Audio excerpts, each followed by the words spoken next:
আসসালামু আলাইকুম। ডিসেম্বর 2024 মাসের বীর মুক্তিযোদ্ধাদের সম্মানী ভাতার একটি সুখবর জানব। তবে আপনি যদি যুদ্ধের জীবন চ্যানেলে নতুন হয়ে থাকেন, চ্যানেলটি অবশ্যই সাবস্ক্রাইব করবেন, পাশেই থাকবেন।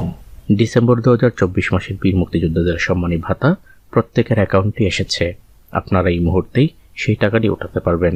ডিসেম্বর 2024 মাসে সর্বমোট 2,54,888 জন ভাতাভোগীর অনুকূলে এই সম্মানী ভাতা দেওয়া হয়েছে। চলতি 2024-25 অর্থ বছরের বাজেটে বীর মুক্তিযোদ্ধাদের পূর্ণাঙ্গ তথ্য সম্বলিত ম্যানেজমেন্ট ইনফরমেশন সিস্টেমের ভিত্তিতে গভর্নমেন্ট টু পারসন পদ্ধতিতে ইলেকট্রনিক ফান্ড ট্রান্সফার প্রক্রিয়ার মাধ্যমে ডিসেম্বর 2024 মাসের জন্য 552টি উপজেলার মধ্যে এই সম্মানী ভাতা বিতরণ করা হয়েছে। প্রত্যেক জীবিত বীর মুক্তিযোদ্ধা এবং মৃত বীর মুক্তিযোদ্ধা পরিবারের অ্যাকাউন্টের জন্য দেওয়া হয়েছে 20,000 টাকা করে। তবে ইতিপূর্বে যারা ব্যাংক থেকে ঋণ উঠিয়েছেন তারা কিন্তু পুরো 20,000 টাকা পাবেন না। ঋণ বাবদ কিছু টাকা কেটে রাখা হয়েছে। 20,000 টাকা হারে সর্বমোট বিতরণ করা হয়েছে 392,53,83,748 টাকা।